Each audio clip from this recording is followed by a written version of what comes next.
President Joe Biden has quietly delivered a war powers notification to Congress.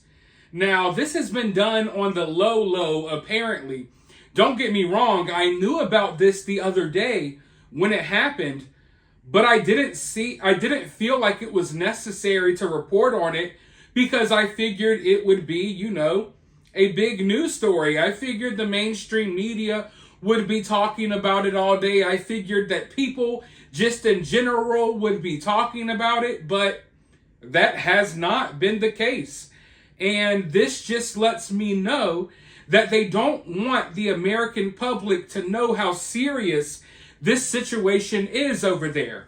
Don't get me wrong. They'll tell you it's serious when they want to request more money for Ukraine.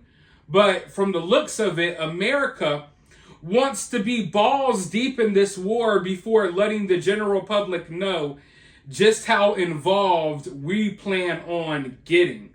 They want it to be too late. By the time the American public catches on to how serious things are, by the time the American public catches on to the fact that we're sending troops and ships and missiles, by the time the general public realizes this, it's going to be too late because we're already going to be, like I said, balls deep in another war. Now, don't get me wrong. You all know what's going on because you watch my videos and you keep up with the news, but the average person has no idea what's going on. I can assure you, I come across and talk to average people every day that don't pay attention to these type of things, and a lot of them don't even know that there's a war being waged in Israel right now. But I want to go ahead and read this notification from Biden. Letter to the Speaker of the House and President pro tempore of the Senate consistent with the War Powers Resolution, Public Law 93-148. Dear Mr. Speaker, dear Madam President, as I have reported previously, militia groups affiliated with Iran's Islamic Revolutionary Guard Corps have perpetrated a series of attacks against United States personnel and facilities in Iraq and Syria. Since October 17, 2023, these militia groups have conducted numerous attacks using unmanned aerial systems and indirect fire, injuring several United States service members.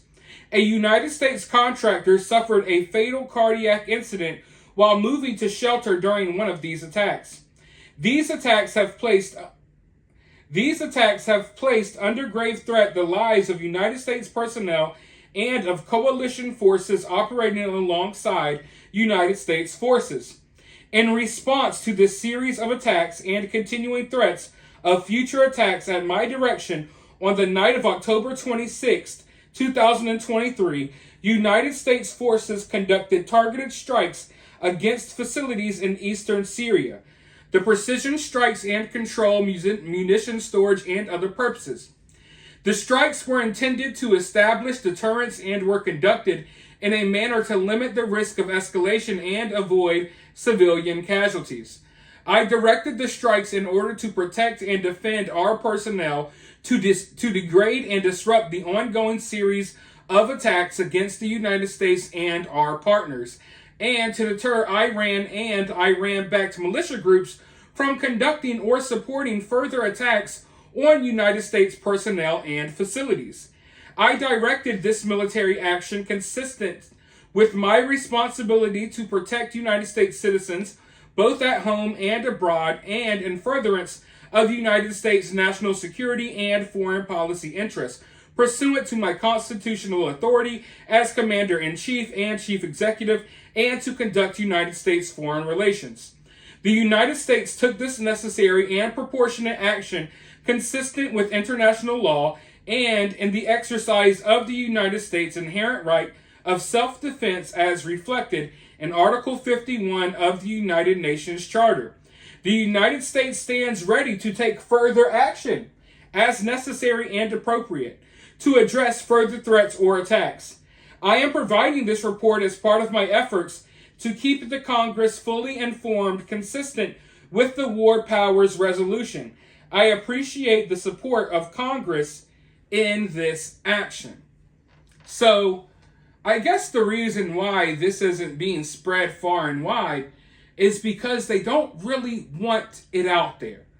You know, the media and these politicians, they work together and they have a way of releasing news while also making sure that the news story doesn't blow up. It doesn't go anywhere.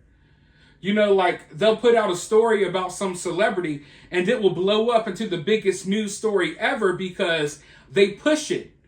You have every media outlet across the world reporting on it. They're spreading it far and wide. But when it comes to stuff like this, they'll report on it.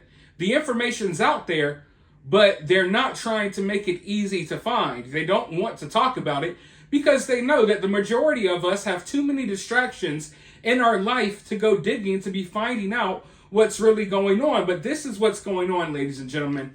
Now, I know that there have been rumors spreading that U.S. forces have been assisting Israel in their invasion of Gaza. There's rumors that Delta Force has been on the ground helping Israel with this invasion. Now, as far as I know, those are just rumors. I have not seen any solid evidence that would suggest that that is true. So I don't think that it's true, but it's not too far-fetched to believe. You might remember that about a week or so ago, Joe Biden and the White House accidentally posted and revealed the fact that Delta Force was already in Israel, and they accidentally posted a photo with some of their faces on it, and the White House had to delete this photo from their social media accounts. So Delta Force, it's on the ground in Israel. Even though we were never told about it, we know because the White House stumbled and they let us know. So it's not too far-fetched to believe that this could be happening, but I haven't seen any solid evidence that they're actually on the ground insisting, or assisting with this invasion. But I do know that Canadian Special Forces, including elements of Joint Task Force 2, are currently on the ground in Israel, and they're assisting in the security of the Canadian Embassy and its staff. And they're basically, you know, advising them on how to operate during this situation. It won't be long before they're evacuated, but you have special forces units from all over the world who are in Israel protecting their embassies. And oh, lo and behold, if something happens to one of these embassies, then what do you think will be the response? Let's just say something happened to this Canadian embassy and there's special forces units already there. What do you think is going to happen? Canada would be dragged into this war? Maybe not Canada, because Canada has really, I don't know what's going on in Canada lately. I love my Canadian friends. I love my Canadian subs. Canadian people are awesome. But the country of Canada has really gone downhill lately with Trudeau. And I'm not going to get into the politics and things, but I'm definitely not okay with a lot of the things that's happening in Canada. And I'm not okay with a lot of the things that's happening in America right now either. But, I mean, all it takes is something to happen to one of these embassies, and before you know it, another country will be dragged into this war. But, you know, Canada and those type of countries, they're already involved regardless. If you're part of NATO, chances are you're going to get dragged into this thing. And, you know, all of these various NATO countries, they already got ships out in the water just waiting for this war to pop off. So who knows what's going to happen next, folks. I have been seeing a lot of violence spread out throughout America, throughout the UK, everywhere. And I'm noticing that the violence seems to be one-sided. I've done my best to try to stay neutral with this conflict because I feel like that's the only way you can honestly report on this. I'm seeing so many people report on this story, but you know that they come in with their own biases. Some people are like super pro-Israel. Some people are super pro-Palestine. And you can't really believe some of the things they're saying because they're trying to represent things in a way that makes their side look better. But as far as the violence on the streets, I'm not seeing pro-Israel protests turn into violent riots. But I am seeing it on the other side. I'm seeing pro-Palestinians, pro-Hamas, random white, black, Asian college kids running around snatching people out of cars, and it's basically BLM all over again.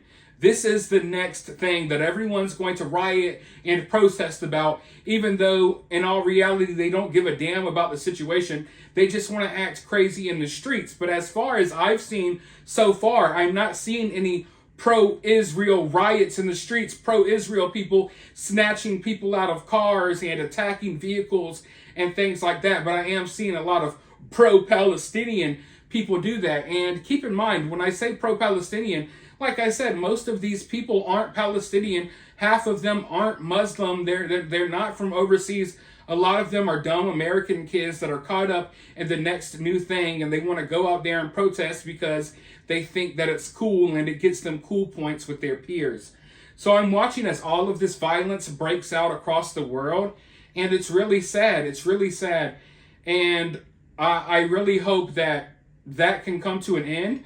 I know this war is going to rage for a while, but there's no reason as to why we should have violent outbursts, violent riots and protests in streets in America, and you name it. We should not be seeing that, and hopefully that dies down. But something tells me it's only going to get worse, and they are calling for more protests, okay? So be careful out there, folks. Let me know what you think about this, though, down in the comments below. While you're down there, hit that thumbs up, hit that subscribe, ring that notification bell. If you're feeling generous, you could drop a super thanks. But as always, I'll talk to you all soon in the next video.